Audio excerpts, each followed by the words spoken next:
If you're working as a health, fitness, or a wellness professional, it can be really helpful to understand for your clients the optimal stool frequency and bowel transit time that can take place to really optimize their digestion. So in this video, I'm going to help you understand that the things that are considered normal really might not be so optimal, and things you can look at with each client to help each client figure out what's going to be the best for them, because it can really vary from client to client.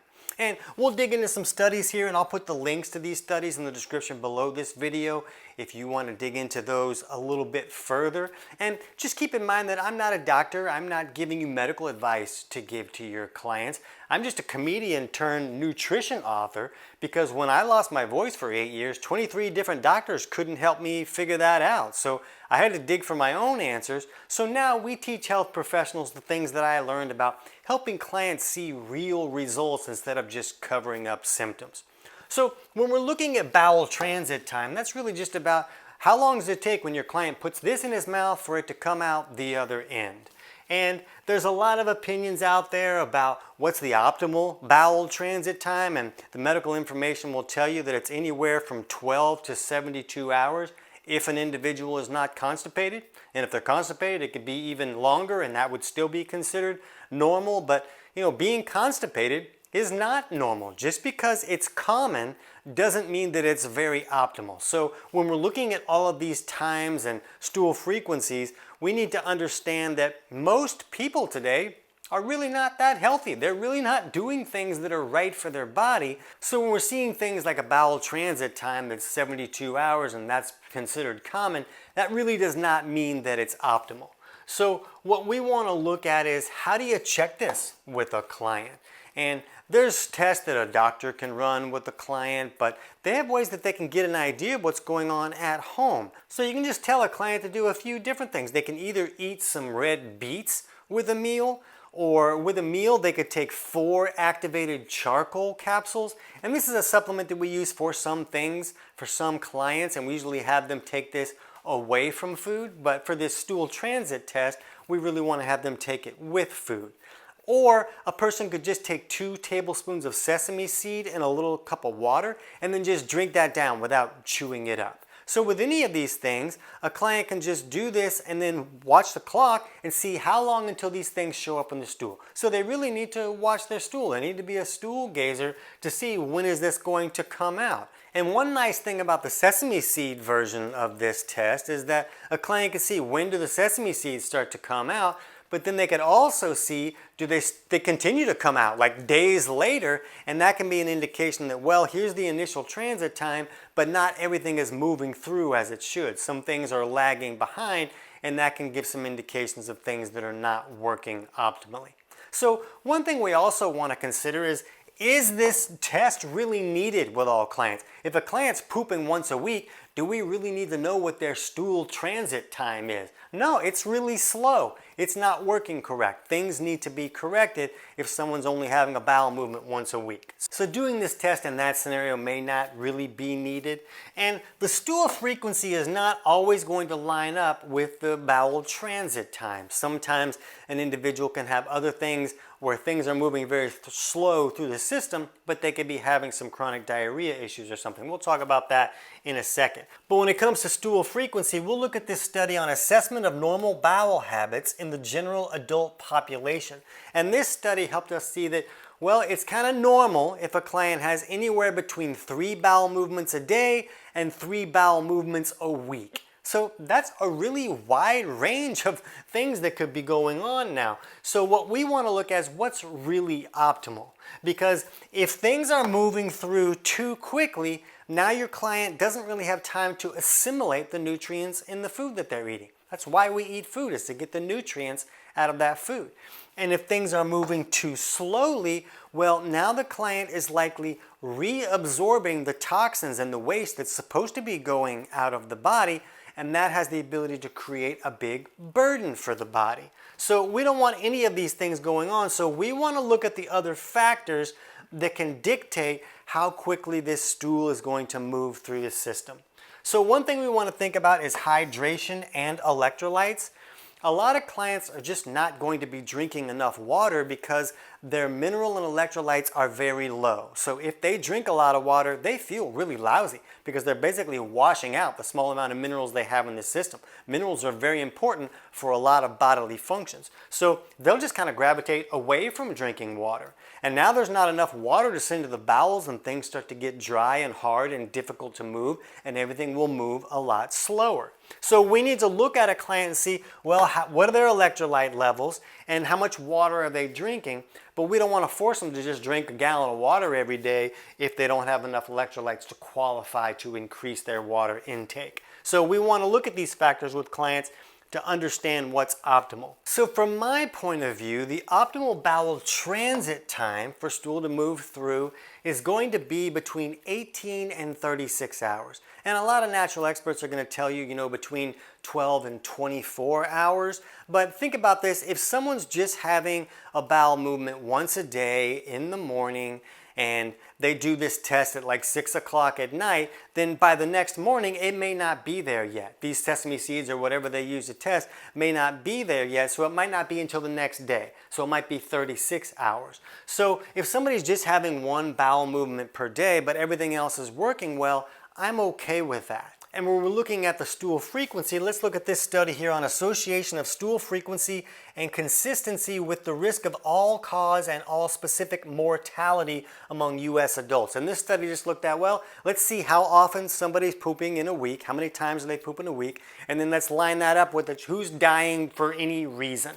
And they found that the sweet spot was about 10 per week. And if that number was significantly lower or significantly higher, that lined up with more people just dying. So we know that there's other factors that go on with the body, and sure, there's things that can go wrong that can really create some health issues. So I'm okay with this. And when we're looking at 10 per week, that lines up with what I view as about optimal. 1 to 2 bowel movements per day seem pretty optimal from my point of view. But what I don't want you to do is I don't want you to look at this, bowel transit time or this stool frequency as a number that's really the goal for the client, because it's really just a piece of information, and we need to look at other factors that are going on with the client, specifically digestive symptoms. So if a client is having like burping or bloating or indigestion or constipation or a hard stool or infrequent bowel movements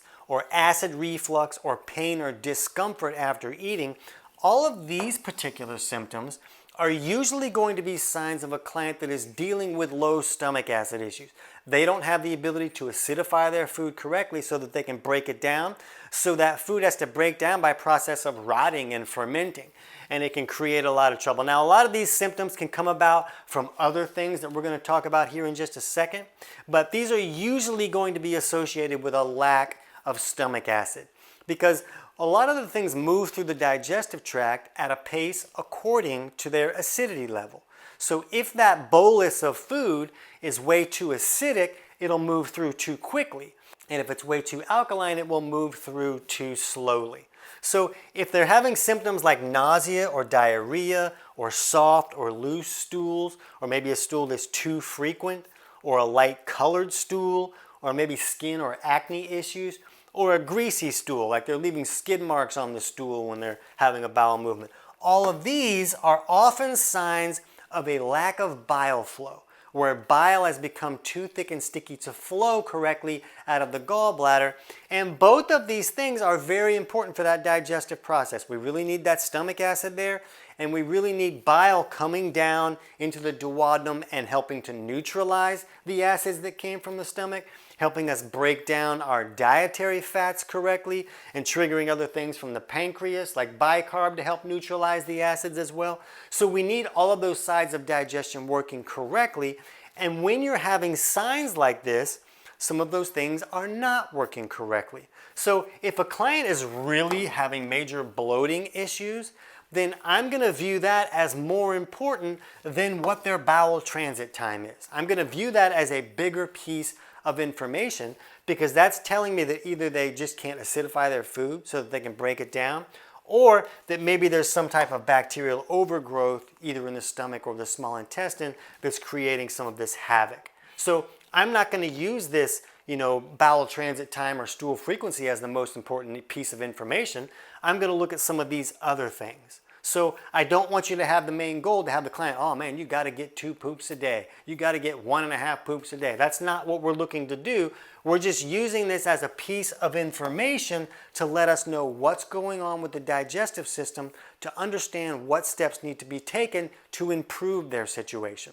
So if you're new to this channel and you don't know how to do that, I'll put a link in the description below for my book, Health Pro Results. Chapters 3 and 4 of that book kind of walk you through figuring out which aspects of digestion are not working for your clients and steps they can take to improve those situations. And the book is available on Amazon, but that link in the description below, you can get the whole thing totally for free, and then you can just jump to chapters 3 and 4. And if you're a consumer that just happened upon this video because you like the topic, then I'll put a link for my book, Kick Your Fat in the Nuts, and chapters 3 and 4 of that book will go through those same topics. That book is just really written more for consumers, where the Health Pro Results book is really written for health professionals. But there'll be links below where you can get either of those for free, and that will help you understand how to look at things like this and figure out what steps need to be taken to improve your client's digestion. So when we're looking at how fast things are moving through, another thing to understand is that water traffic can be important. There are imbalances in the body that can cause the body to send too much of its water through the kidneys and not enough to the bowels. And then the bowel gets dry and hard and difficult to move, and everything will go through a lot slower. This is really common to see with clients with chronic constipation issues. They're dealing with what we call an anabolic imbalance. Now, there's other causes of constipation, but this is just a common one. So we not only have to figure out, well, how much water is a client drinking, we need to have an idea of where is their body sending the water. So that book I told you how to get for free, that walks you through some simple self-tests that a client can do at home using tools they can pick up like at a pharmacy or a health food store to get an idea of, is their body sending water too much to one location or the other, because that can be a big factor. The other thing we want to think about is these microbial toxins. And this study here on aberrant bowel movement frequencies coincide with increased microbe-derived blood metabolites associated with reduced organ function. And this study talked a lot about when someone has some type of overgrowth situation, like an H. pylori or a SIBO type situation, or small intestinal bacterial overgrowth. If that situation is going on, then the toxins that these bad guys put out can accumulate in the system, and they don't get removed if this bowel transit time is moving too slow, or if they're not having frequent enough bowel movements. If a person isn't having a bowel movement every day, then they're not removing these toxins and these wastes, and they start to accumulate in the system, and they can really put a burden on other organs like the liver or the kidneys, because now these other organs are being overwhelmed by all these toxins. So a lot of doctors are going to tell your clients, a lot of people only poop once a week. It's okay, no big deal. But it's a really big deal. It's a really big problem that we want to correct. So if someone has a bacterial overgrowth, that's creating a lot more toxins that can be a burden, but also sometimes these overgrowths can put out like gases and other waste byproducts that are alkaline. And they could be alkalizing either the stomach or the small intestine more than it should be, and that can really slow everything down. And with some clients, if they have a bacterial overgrowth, it can also create like too frequent of a stool, like a chronic diarrhea issue, because basically the body's just trying to get these bad guys out any way that it can. Almost as if a person had like a food poisoning situation where they had diarrhea crazy for 3 days or so, but maybe this is just at a lower intensity. So maybe it's not that severe, but they're still having a chronic diarrhea issue. So if that's the case, that has to be corrected. If a client has an overgrowth, you have to help them correct that, and that book walks you through how to do that kind of stuff. Another thing to think about is what's called a gastrocolic reflex, and this is a reflex that just kind of runs from your stomach. When your stomach stretches to indicate that food is in there, it can send a signal down to the colon that, hey, it's time to move some of this stuff out to make room for more food coming in. So a lot of clients will need to have a bowel movement after each meal.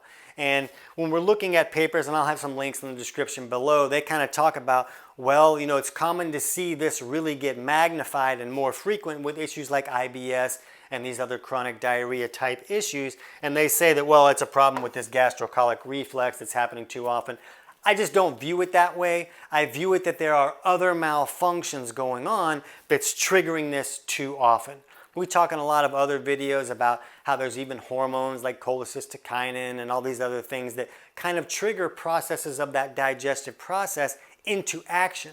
And it's usually not the hormone's fault when things are going wrong. It's that there's other malfunctions like a lack of stomach acid or bile is not flowing correctly that are creating these problems and making this, like this reflex happen too often or not often enough. A lot of people will just like to blame this reflex like it's the problem. I just don't view it that way.